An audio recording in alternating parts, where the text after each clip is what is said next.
Hello, my name is Dineen and I'm one of the newly qualified foundation doctors.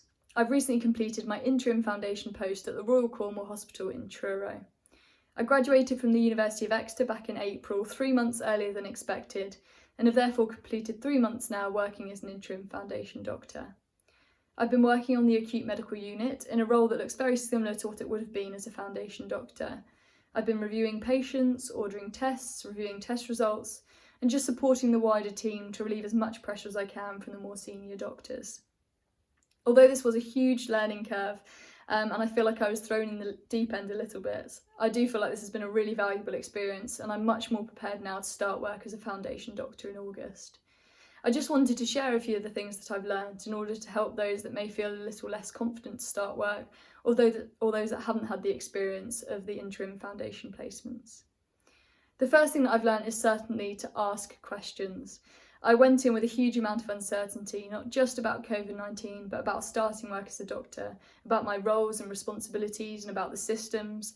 And I've learned that by asking questions and by sharing those uncertainties is how I best learn.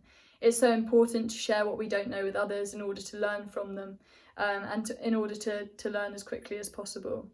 I think this is particularly relevant at the moment where there's a huge amount of uncertainty, and even the most senior doctors don't know the answers to many questions about COVID-19. So it's important that we learn from others, share our uncertainties and use communication to learn. So I'd say consistently ask questions, share what you don't know and use others to learn. That leads me on to my next point, which is about this level of uncertainty at the moment. I think we're all trained that in medicine we can't always know the answers, but at the moment there is much more uncertainty than usual.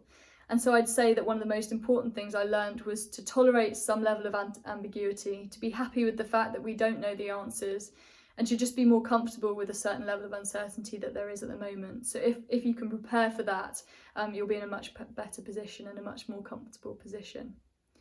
I think I've also learned to adapt everything that I've learned at medical school or the skills that I've developed to this new way of work. I was surprised at how many ways the COVID-19 pandemic would affect the way in which we worked, and therefore I've learnt to be adaptable and to learn to adapt my skills in a way that's applicable to the new way of work. So one of these changes has been wearing PPE and learning to communicate through a mask, which is very different. So I've had to adapt my skills to learn to read body language much more and to communicate over the phone. So I say it's really important to maybe practice these skills before you start work, communicating over the phone, communicating through a mask. These are all things that took me weeks to adapt to. We're also now learning to work at a social distance with our colleagues, so it's good to ingrain that into your mind before starting work. And I've learned to just be accepting of change and adaptation, whether I need to work in a new department this day because staff are needed there, or whether I'm needed to assist with this skill that I wouldn't normally. So it's just learning to be adaptable and learning to accept a level of change amongst the workplace. And if you can prepare for that, then there'll be many fewer surprises along the way. So if I had to summarise in 3 top tips, I'd say ask questions, I'd say be prepared for uncertainty, and practice those skills that you can use now and in order to prepare for the world of work, so social distancing, communicating through a mask, and then you'll be in the best place to start work in August. Everyone's going to be brilliant. I'm sure those of us that have had the experience of the interim placement will help those that haven't. But I'm sure it's going to be a great career ahead, and this is the best way to start it. Why not start at the deep end? So good luck, and hopefully see you around.